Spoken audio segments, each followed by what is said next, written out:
In this video, I want to show you how to insert page number in Word documents. Inserting page number is very important in Word documents as it makes it easier for you to navigate and also make reference to any particular page in question.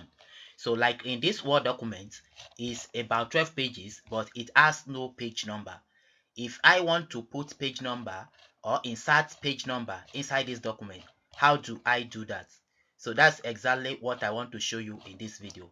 So to do that is quite simple. Just make sure you are at the insert tab here.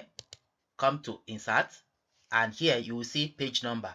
So click on it and choose where you want to put it, either to be at the bottom, at the top, or any position you want to put it. So let's assume you want to put it at the bottom of the page.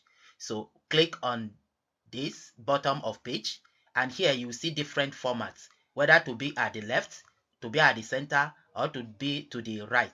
So if you want it at the center, click on this. So immediately it will insert page number here in. Now another thing you can do is to change the page number format.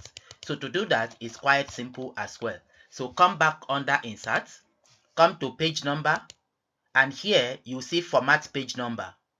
Click on format page number. So here choose the number format. If you want it to be Roman figure, or you want it to be ABC, or you want it any format you prefer, so click on it and click on OK. So depending on the format you choose, that is what will show.